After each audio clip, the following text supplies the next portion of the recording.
kita lihat even rakyat-rakyat pun dah mula bercakap, terutama dalam WhatsApp Asset Group lah. Dilihat pembangkang agak macam tercari-cari isu.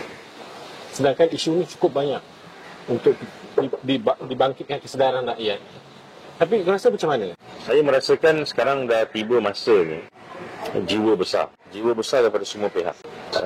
Perlu ada pemikiran jiwa besar daripada pembangkang sendiri, Perikatan Nasional. Bila kita kata pembangkang, is Perikatan Nasional lah. Because they are the biggest opposition bloc. Jiwa besar daripada parti-parti yang kecil ni, yang tak ada dalam parlimen. It's a two-way system, two-way street. Perlu ada satu gerakan, bermula daripada sekarang, untuk menyatukan semua pihak yang tidak berada dalam satu kapal dengan Anwar Ibrahim. Dan pergerakan itu harus bermula sekarang, menuju ke arah PRU ke-16.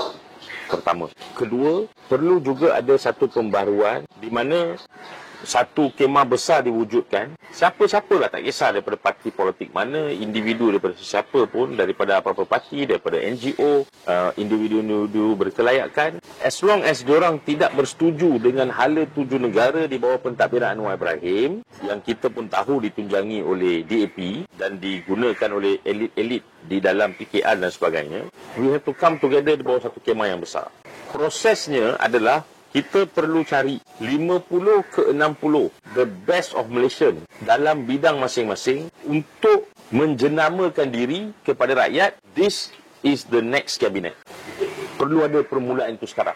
Sebab tu saya kata kena ada jiwa besar tu. Jiwa besar daripada Perikatan Nasional, jiwa besar daripada parti-parti yang lain, termasuk NGO-NGO.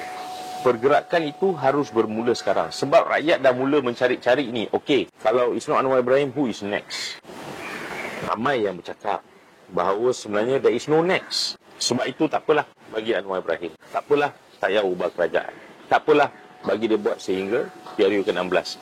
Kerisauan saya adalah by the time PRU 16 come, Perikatan Nasional pun tak bersedia lagi sepenuhnya dengan pelbagai isu lain, dengan pelbagai kekangan-kekangan penguatkuasaan yang digunakan pada mereka-mereka ini. Dan kebimbangan saya juga adalah parti-parti kecil ni pun tak bersedia juga untuk berjiwa besar untuk di bawah satu kemah. Masing-masing nak bawa agenda masing-masing.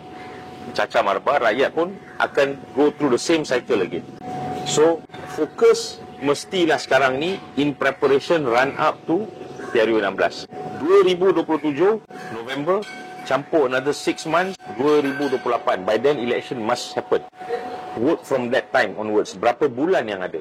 So, kalau kita kira ni, daripada tahun sekarang sehingga tu, we got under maybe 24 months, maybe. 24 bulan bersamaan dengan 24 ceramah besar yang kita kena buat. Ceramah besar ni mestilah mampu untuk menghimpunkan tokoh-tokoh negara, termasuk tokoh-tokoh parti-parti politik pembangkang, termasuk tokoh-tokoh parti-parti yang kecil ni, yang tidak saluang Anwar Ibrahim, di bawah satu kemah yang besar, menjenamakan diri mereka sebagai the next government in waiting against Anwar Ibrahim and konco-konco rakan-rakan dalam kerajaan perpaduan sekarang. It has to start now. Berjiwa besar juga daripada segi ada sebenarnya orang-orang yang duduk dalam kerajaan sekarang ni atau kerajaan perpaduan sekarang ni, parti-parti politik tu, di mana mereka mungkin tidak bersetuju dengan ketua parti mereka. Jiwa besar daripada pembangkang adalah untuk menerima orang-orang sebegini. Jiwa besar daripada pembangkang sekarang ni adalah untuk meletakkan diri, no, kita tidak ada calon Perdana Menteri buat masa ni, tapi kita nak build satu pasukan.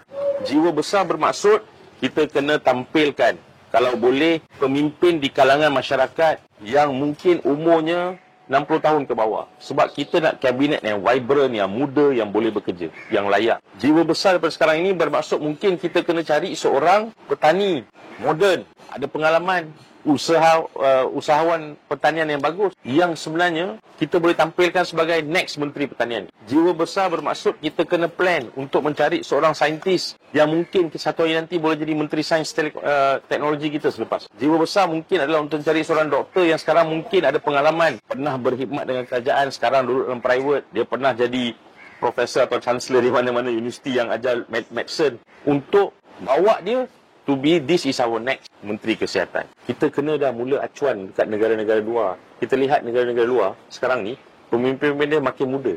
Because masyarakat pun makin muda. Kita pun tahu, kerajaan dah bagi tahu dah, kita akan mengalami masalah penuaan ni. Penuaan populasi kita ni. So we need more fresh people. Kalau kita masih stuck dalam rat yang sama, then kita akan go through the same thing. Panggil lah berapa banyak election pun.